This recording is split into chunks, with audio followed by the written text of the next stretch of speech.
Hi everybody. So my friend Amy Horniak asked me to make some videos about rock painting, and so I tried to do it yesterday and I did it all in one really long video and it didn't turn out so very well. So I'm going to try to break it up in segments. So the first segment today will be on supplies. What do you need for rock painting? So obviously the very first thing that you need if you're going to paint rocks, you need to have rocks. So the probably the cheapest thing that you could do is to go outside and find rocks. And that is awesome. If you've got good rocks, especially by you, that's fantastic. Sometimes, like for landscaping, there are river rock. You could get river rock, and those can be pretty good. Sometimes they're really small, but kids don't seem to mind about painting on small rocks. I need a little bit more space for my canvas. If you're local here in Kankakee, Snyder's Nursery is one of the best places that I have found to get rocks. And Paul and Jake are both wonderful to work with. So if you give them a call, they can point you, tell them, it's for rock painting, and they know about the crazy rock painting lady, and they'll point you in the right direction of the rocks they're good for painting. They have some that are like this, that are slightly bigger. I can't remember what they're called, but you'll see them in the outside bins. And so I like those for my bigger canvases and stuff. They also have Mexican beach pebbles, and those are good. Some of them are as small as this and others are bigger. They have, I think, 3 different sizes of the Mexican beach pebbles, and those are a darker color, and they're fairly smooth. This one's really smooth. Whoops, I'm not even holding it so you can see it. I'm sorry. So I don't even know if I held up that. So you can find rocks outside. There are just all kinds of different ones. When I'm looking for a rock that's for painting, I do look for smooth and like a flat side. So it doesn't necessarily have, I drop a lot of rocks. It doesn't necessarily have to be smooth on both sides. So sometimes it'll have a bumpier side on the back. And this one is, you can't tell in the video, but it's definitely more porous. And so it kind of soaks up the paint a little bit more. So you'll know as you experiment, you'll learn with what each one feels like. The ones that I am currently in love with are these, they're called Alaskan Flats or Alaskan Whites. And you can join a group on Facebook. It's called Santorini Rocks or something to that effect, Santorini Rock Sales. And they have amazing rocks. As far as I know, you only can buy them on Facebook. So you join their group and then you click sold on whichever post. They've got a lot of different kinds. They have actually Santorini rocks. That's what they're known for, are these big, they're made out of Santorini lava. And I don't know if you can see the sparkle in there. So these are really expensive though. So I really don't get these anymore. I got them at the beginning when I first joined that group because I was curious as to what they were like. They're really nice because they're super smooth. I think they file them down or something, and they're gorgeous. But once you seal this, after you paint on it and you seal it, you can't really see the sparkle there anymore. So then you're just paying for a big flat rock. So I don't use those. But the Alaskan Flats, and they've got different sized ones. They've got Alaskan, or I think they call them minis, and you get more in a box of those. They also have these Santorini snowballs or mini snowballs. You can't really see the sparkle in there, but those also have the sparkle, and they're a smaller rock, and they're kind of bumpier and that sort of thing. But those are fun. The kids have liked painting on those as well. So I think that covers rocks. As far as paint, at the beginning, I would suggest not spending a lot of money. Walmart has bottles of paint that is just this Apple Barrel brand, and it's kind of blurry, but anyway, those are 50 cents a bottle. So that's what I started with. But as I painted more, I noticed that some of those paints have a hard time doing a solid base coat over the rock. And my friend Jeanette Hyatt did some experiments, and what she helped me to find out is that that you get better coverage with an outdoor paint or a multi-surface paint. So also at Walmart, but a little bit more expensive, they have this, it's also Apple Barrel brand, but it's multi-surface, and it says outdoor, indoor right there. So, sorry, I have bifocals, so you can see I'm kind of doing that kind of thing. They also have the gloss paint, and there's another kind. Okay, this patio paint. I just saw this on Amazon, and it is more expensive. But this one, it's really nice. It's an outdoor paint, and when it dries, it already has a bit of a gloss to it, so it's shiny. And then there's all kinds of other fancy paints that you can get if you decide that you like rock painting and you want to get into it, and you can spend more money. I have enough paints, but I still am finding ones that I like more. These extreme glitter ones, those are super fun. They're really, really glittery, and they do have the colors. They're not a solid color though. Hang on one sec.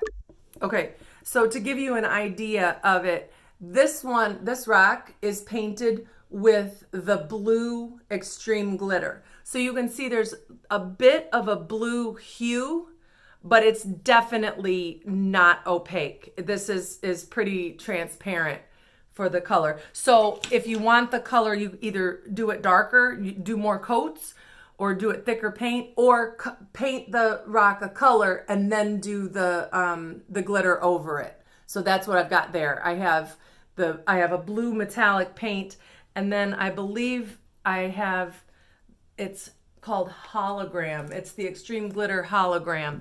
So, and there's other kinds. This is the dragonfly glaze it's got a color shift to it.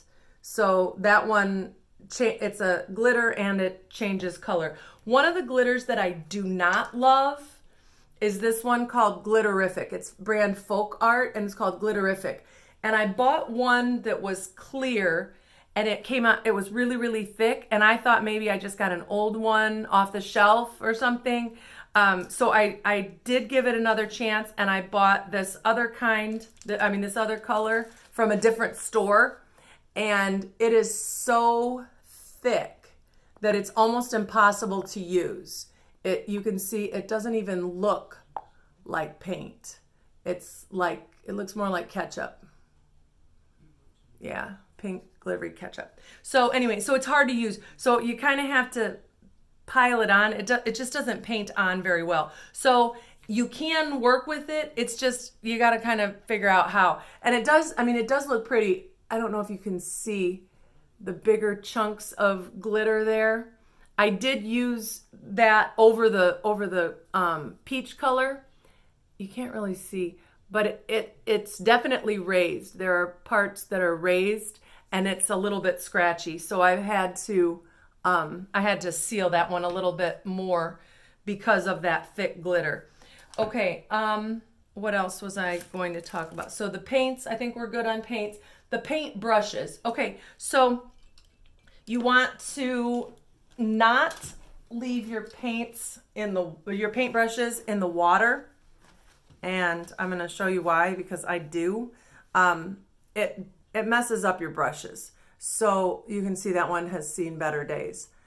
This is from leaving. I get lazy about cleaning it.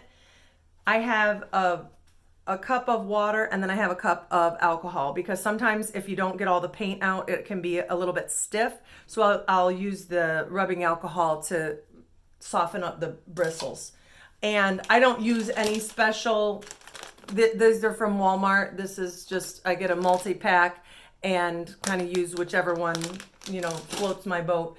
And I actually like the synthetic bristles better than the real hair. I don't know what you even call those. Is that boar hair or something? I don't know. I don't like the natural hair brushes because they come out and I find myself digging them out of the paint. So the synthetic ones work better for me. You'll need something, a palette or something to put your paints on. I just use a paper plate. It doesn't have to be anything extravagant. It can be anything. It can be a lid. Sometimes I just use whatever's there. And you don't have to wash this. It doesn't have to be cleaned. Once the paint is dry, it doesn't come off again, so you don't have to worry about it ruining your other paints or anything. So that's absolutely fine to leave it like that. This is something I saw a tip somewhere on Facebook in one of my rock groups.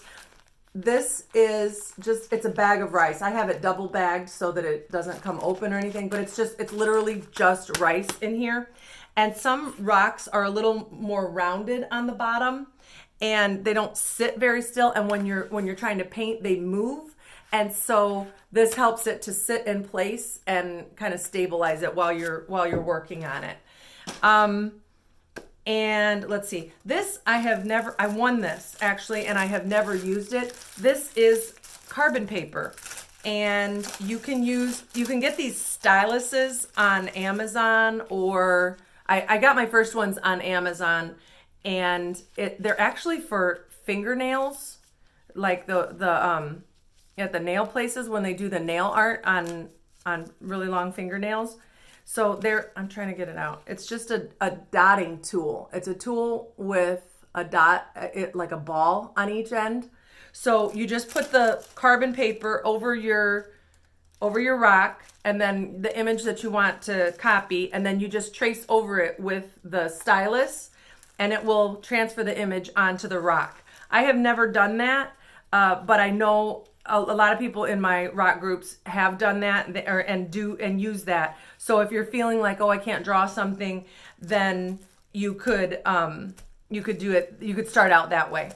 Another thing that I used, and this one again, it's something that I only was willing to invest in after I decided that I was going to be painting rocks a lot. This is brand name Pittsburgh. It's a 28-piece transfer punch set. And you can get this on Amazon, but I don't like the one I got on Amazon. This one I got at Harbor Freight, and I like it a lot better. And so it has all these different size punches, and those are for making like perfect circles. I use those for the center of my flowers. They're good for those mandalas. I don't know how to say that. But those dot pictures that are in the circles. So these are good because they're gradated in size. You can start with a big one, and then you can change colors and go to a smaller one and kind of do concentric circles that way. You can kind of a little bit see the circles of my flowers there. That was with those tools. And I think, is that it? Oh, the sealer. This is the kind of sealer that I like to use. This is my favorite kind. It's called DuraClear. And I just looked on Amazon. It's like $14 on Amazon for this size. It's $7.99 at Joann's, and I've never paid full price. I always wait until I get their text coupon for 50 or 60% off, and then I buy it. And this kind I really like because it's brush on, and there's no odor at all. I used to use the spray kind of sealer, and that's fine, but I had to use it outside because of the smell. It's just overwhelming. And the first year I started doing rock painting, I was painting at school with the kids, and I was trying to seal their rocks, but it was coming on winter and it just gets too cold. And so it would smell up the whole school, and it was awful. So the DuraClear is so much better. You have to be careful if you paint over the Posca pens. You have to do one swift light coat at first and just let that dry. Because if you try to go there and back and go over it a couple times, it will smear the paint pen. Which reminds me, the paint pens that I use. There are tons of different kinds of paint pens, and this I actually have this bag from 31. It's the family fold-up organizer. It's supposed to be for a travel bag for a family for toiletries. And it's got all these zipper pouches, and I use it for my Posca pens. So there are different tips. This one is the extra fine Can you see? I don't think you can see it. I'm waiting for it to focus. So there's extra, I have in my possession, I have extra fine, fine, and medium tip. I haven't bought any of the bigger ones because I'm doing rocks and they're typically smaller. So this can kind of show you the difference in their tips. And these are available right now. Yellow Elephant Gallery is closed, but under normal circumstances, they are in the Majestic Center, and there's a discount if you are a member of the Kankakee County Rocks group. And so anyway, this is the extra fine point, the fine point, and then that's the medium point. And the extra fine point is good for details, and then the medium point is good for coloring in. It just has better coverage for that. And let me see. Oh, I know. There's other stuff that I'll think of later. David made this for me when I first started, after I cried when I sealed one of the rocks to the cardboard box that I was sealing it on, and it dried like that and tore, and I cried, and I said, I need something that holds them up. And so he made this. This is now 3 years old. It's got a lot of sealer stuck to it, so there's layers on this.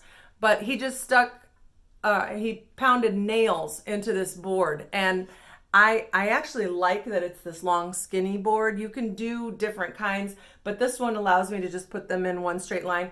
Down here at the end, they're closer together. That's for the smaller rocks, and then they're more spread out at this end. And then this end doesn't have anything, so sometimes I'll put the biggest rocks there that need to dry. And I think that is it. So thanks for listening. See you next time.